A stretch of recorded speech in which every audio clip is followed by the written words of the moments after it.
Sesungguhnya Islam adalah agama yang menghargai ilmu pengetahuan. Menuntut ilmu, dalam ajaran Islam, adalah suatu yang sangat diwajibkan sekali bagi setiap muslim, apakah itu menuntut ilmu agama atau ilmu pengetahuan lainnya. Terkadang orang tidak menyadari betapa pentingnya kedudukan ilmu dalam kehidupan ini. Ayat Al-Quran yang berkenaan dengan pendidikan sebagai berikut. 1 Qs. Al-Alaq 1-5 yang artinya bacalah dengan menyebut nama Tuhanmu yang menciptakan, Dia telah menciptakan manusia dari segumpal darah, bacalah, dan Tuhanmulah yang Maha Pemurah, yang mengajar manusia dengan perantaran kalam, Dia mengajar kepada manusia apa yang tidak diketahuinya. 2. Allah Ta'ala berfirman menerangkan keutamaan ulama dan apa-apa yang mereka miliki dari kedudukan dan ketinggian pada Quran Surah Az-Zumar ayat 9 yang artinya, katakanlah, adakah sama orang-orang yang mengetahui dengan orang-orang yang tidak mengetahui? Sesungguhnya orang-orang yang berakal yang dapat menerima pelajaran. Firman Allah yang lain di Quran Surah Al-Mujadilah ayat 11 yang artinya, niscaya Allah akan meninggikan orang-orang yang beriman di antara kalian dan orang-orang yang diberi ilmu agama beberapa derajat. Dan juga Allah telah memuliakan ilmu dan ulama dengan memberikan kepada mereka kebaikan yang umum dan menyeluruh sebagaimana diterangkan dalam firman-Nya Quran Surah Al-Baqarah ayat 269 yang artinya, Allah menganugerahkan al-hikmah kefahaman yang dalam tentang Al-Qur petik terbalik an dan as-sunnah kepada siapa yang Dia kehendaki. Dan barang siapa yang dianugerahi al-hikmah itu, ia benar-benar telah dianugerahi karunia yang banyak. Dan hanya orang-orang yang berakal yang dapat mengambil pelajaran. Allah Ta'ala berfirman juga di Al-Quran Surah Al-Fatir ayat 28 yang artinya, sesungguhnya yang takut kepada Allah di antara hamba-hambanya, hanyalah ulama. Lalu kata ulama itu artinya adalah orang-orang yang mempunyai pengetahuan yang lurus dan pemahaman yang mendalam. Allah Ta'ala berfirman di Quran Surah Al-Ankabut ayat 43 yang artinya adalah, dan perumpamaan-perumpamaan ini kami buatkan untuk manusia, dan tiada yang memahaminya kecuali orang-orang yang berilmu. Selain itu dalam firman Allah, Allah dan para malaikat serta orang-orang yang berilmu menyatakan, bersaksi, bahwa tiada Tuhan yang berhak disembah melainkan Dia Allah. Quran Surah Ali Imran ayat 18. Ada juga ayat yang artinya adalah maka bertanyalah kepada orang yang mempunyai ilmu pengetahuan jika kamu tidak mengetahui. Quran Surah An-Nahl ayat 43. Firman Allah selanjutnya adalah, sebenarnya, Al-Quran itu adalah ayat-ayat yang nyata di dalam dada orang-orang yang diberi ilmu. Quran Surah Al-Ankabut ayat 49. Lalu salah satu syarat diterimanya sebuah amal manusia adalah adanya ilmu dan itu disebutkan dalam Quran Surah Al-Isra ayat 36 yang artinya dan janganlah kamu mengikuti apa yang kamu tidak mempunyai pengetahuan tentangnya. Sesungguhnya pendengaran, penglihatan dan hati, semuanya itu akan diminta pertanggungan jawabnya. Selain ayat Al-Quran yang berkaitan dengan ilmu ada juga hadits sebagai berikut dengan terjemah bahasa Indonesia. 1. Dari Muawiyah radhiyallahu anhu berkata, aku mendengar Rasulullah shallallahu alaihi wasallam bersabda, barang siapa yang Allah kehendaki kebaikan kepadanya, niscaya Allah akan pahamkan dia tentang agamanya.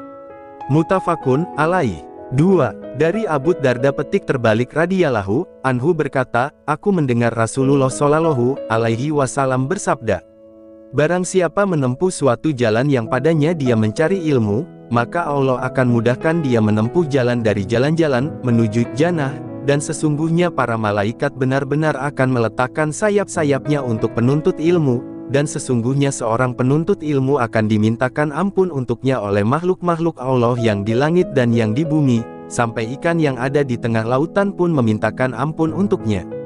Dan sesungguhnya keutamaan seorang yang berilmu atas seorang yang ahli ibadah adalah seperti keutamaan bulan pada malam purnama atas seluruh bintang, dan sesungguhnya ulama adalah pewaris para nabi, dan para nabi tidaklah mewariskan dinar ataupun dirham, akan tetapi mereka hanyalah mewariskan ilmu, maka barang siapa yang mengambilnya maka sungguh dia telah mengambil bagian yang sangat banyak. Hadis riwayat Abu Daud nomor 3641, At-Tirmizi nomor 2683, dan isnadnya Hasan, lihat Jami'ul Usul 8/6. 3.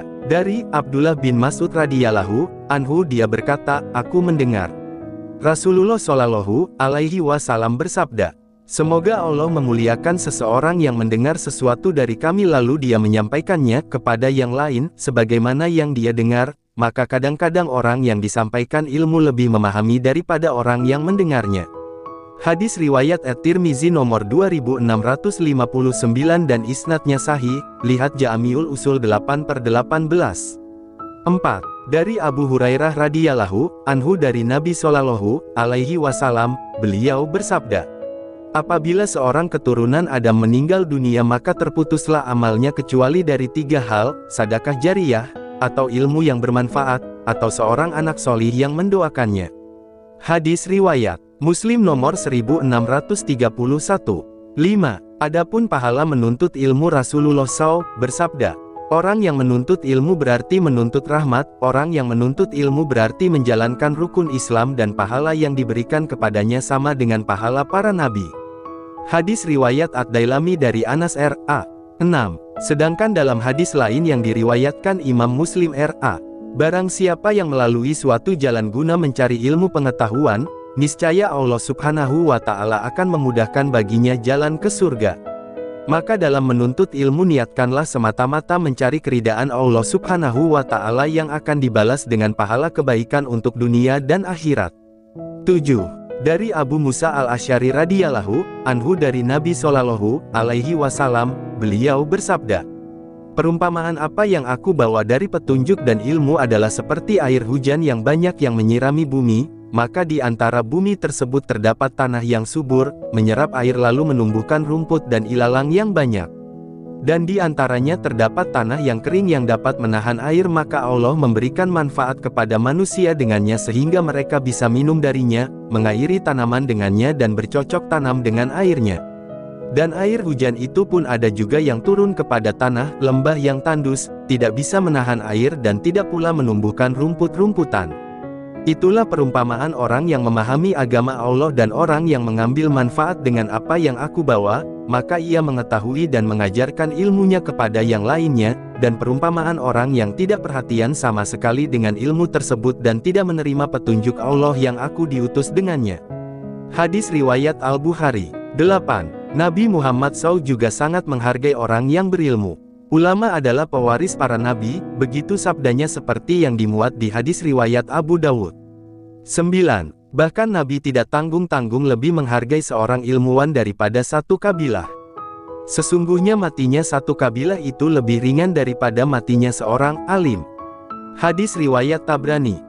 10. Seorang alim juga lebih tinggi daripada seorang ahli ibadah yang sewaktu-waktu bisa tersesat karena kurangnya ilmu. Keutamaan orang alim atas orang ahli ibadah adalah seperti keutamaan diriku atas orang yang paling rendah dari sahabatku. Hadis riwayat At-Tirmizi. 11. Nabi Muhammad mewajibkan umatnya untuk menuntut ilmu. Menuntut ilmu wajib bagi muslimin dan muslimah, begitu sabdanya. Tuntutlah ilmu dari sejak lahir hingga sampai ke liang lahat. 12. Hadis-hadis seperti, siapa yang meninggalkan kampung halamannya untuk mencari pengetahuan, ia berada di jalan Allah, tinta seorang ulama adalah lebih suci daripada darah seorang syahid martir, memberikan motivasi yang kuat untuk belajar. 13. Dari ibunda kaum mukminin, Ummu Abdillah, Aisyah radhiyallahu anha, dia berkata, Rasulullah Shallallahu alaihi wasallam pernah bersabda, barang siapa yang mengada-adakan sesuatu amalan dalam urusan agama kami yang bukan dari kami, maka amalan itu tertolak. Hadis riwayat Bukhari dan Muslim. Dan dalam riwayat Muslim, barang siapa melakukan suatu amalan yang tidak ada perintahnya dari kami, maka itu tertolak. 14. Apabila kamu melewati taman-taman surga, minumlah hingga puas. Para sahabat bertanya, ya Rasulullah, apa yang dimaksud taman-taman surga itu? Nabi SAW menjawab, majelis-majelis taklim. Hadis riwayat At-Tabrani. 15. Barang siapa merintis jalan mencari ilmu maka Allah akan memudahkan baginya jalan ke surga. Hadis riwayat Muslim. 16. Kelebihan seorang alim ilmuwan terhadap seorang abid ahli ibadah ibarat bulan purnama terhadap seluruh bintang. Hadis riwayat Abu Dawud. 17. Mendapatkan paket MLM pahala. Dalam menuntut ilmu pasti terjadi nasihat menasehati. Barang siapa yang menyeru kepada petunjuk, maka ia akan mendapatkan pahala sebanyak pahala orang yang mengikutinya tanpa mengurangi sedikit pun dari pahala mereka. Barang siapa yang menyeru kepada kesesatan, maka ia akan menanggung dosa sebanyak dosa orang yang mengikutinya itu tanpa mengurangi sedikit pun dari dosa mereka. Hadits ini diriwayatkan oleh Muslim No. 2674. Akidah Islam adalah landasan hidup seorang Muslim yang merupakan satu-satunya asas negara.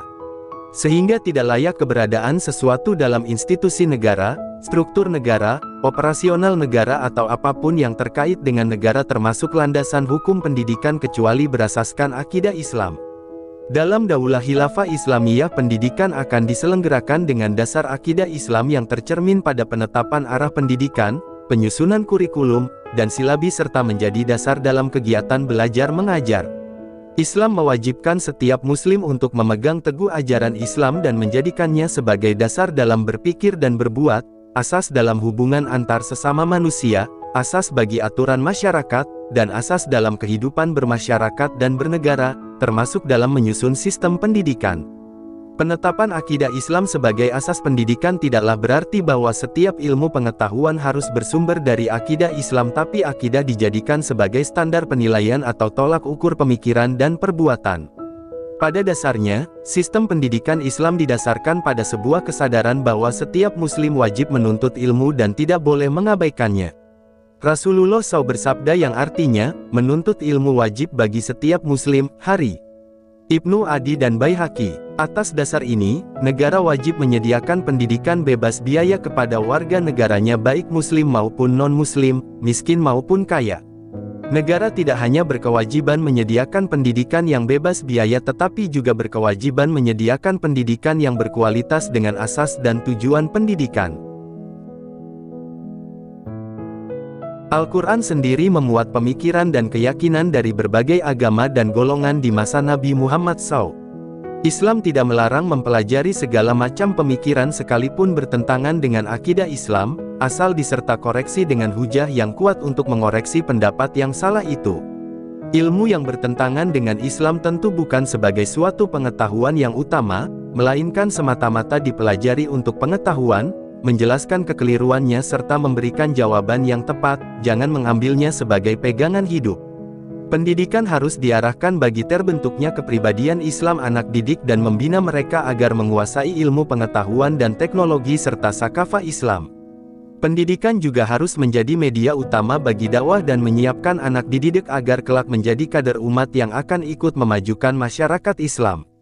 Pendidikan dianggap tidak berhasil apabila tidak menghasilkan keterikatan pada syariat Islam walaupun peserta didik menguasai ilmu pengetahuan. Pendidikan Islam adalah upaya sadar yang terstruktur, terprogram, dan sistematis yang bertujuan mengembangkan manusia yang berkepribadian Islam, menguasai sakofah Islam, dan menguasai ilmu kehidupan, sains teknologi dan seni, yang memadai, dan selalu menyelesaikan masalah kehidupan sesuai dengan syariat Islam. Seorang peserta didik harus dikembangkan semua jenis kecerdasannya baik itu intelektual, spiritual, emosional, dan politiknya.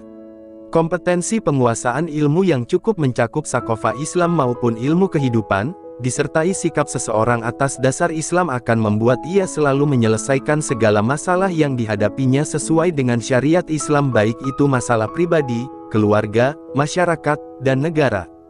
Al-Quran dengan tegas menguraikan arti pentingnya ilmu pengetahuan bagi kepentingan dan kelangsungan hidup manusia, tidak diragukan lagi ayat-ayatnya sebagian besar berbicara mengenai dasar-dasar kependidikan dalam arti luas. Al-Quran sebagai materi utama dan sumber pedoman, di dalamnya mengandung nilai-nilai kependidikan dalam rangka membudayakan manusia, ayat-ayatnya banyak memberikan motivasi edukatif bagi manusia. Islam merupakan sebuah sistem yang memberikan solusi terhadap berbagai problem yang dihadapi manusia. Setiap solusi yang diberikan selaras dengan fitrah manusia. Dalam konteks pendidikan, Islam telah menentukan bahwa negaralah yang berkewajiban untuk mengatur segala aspek yang berkenaan dengan sistem pendidikan agar pendidikan dapat diperoleh rakyat secara mudah.